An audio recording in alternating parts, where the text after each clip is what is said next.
Bagyo po ngayon sa Philippine Area of Responsibility ang Bagyong Glenda. Isa sa mga tinutumbok ng bagyo ang Bicol Region. Live mula sa Albay, may report si Steve Dailisan. Steve. Ma'am Jess, kasado na raw ang preparasyon ng Bicol Region para sa inaasahang paglandfall nitong si Bagyong Glenda bukas. Kahit nga maaraw at malinsangan yung buong maghapon, ayaw raw pakasiguro ng mga otoridad. Kaya marami sa mga pasahero ngayon dito sa Tabaco City Port ang stranded dahil una raw sa lahat ang paghahanda at kaligtasan.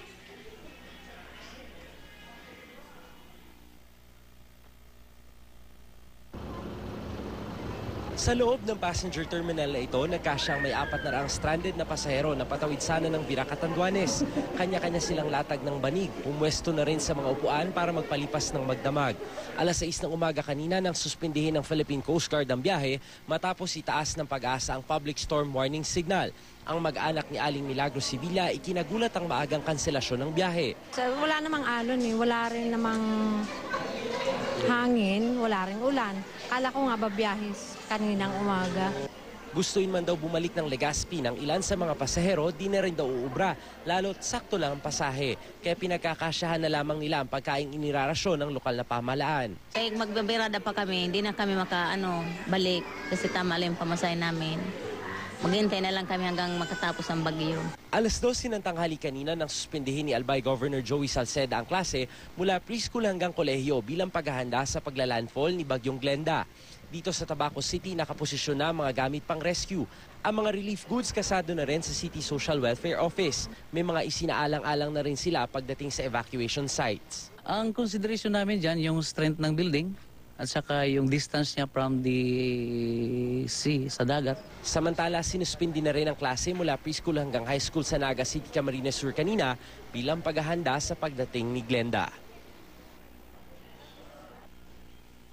Ma'am Jess, dito sa Tabaco City, merong 15 na mga coastal barangays, kabilang na rin yung mga island barangays at sila nga yung pakay ngayon ng mga taga-CDRRMO dahil yung ilan sa mga barangay officials, bagamat binigyan na raw ng two-way radio ay hindi naman nagre-respond dun sa mga inaanunsyo ng CDRRMO dito sa Tabaco City. Kaya pupuntahan sila ngayon. Ang pinakamahalaga daw para dun sa mga residente ay makinig dun sa mga hudyat. Halimbawa yung pito at yung kampana dun sa kanilang mga barangay. Yan daw yung magiging hudyat ng paglikas sakaling kakailanganin. Ma'am Jess. Steve, mukhang malakas yung bugso ng hangin itong bagyong ito.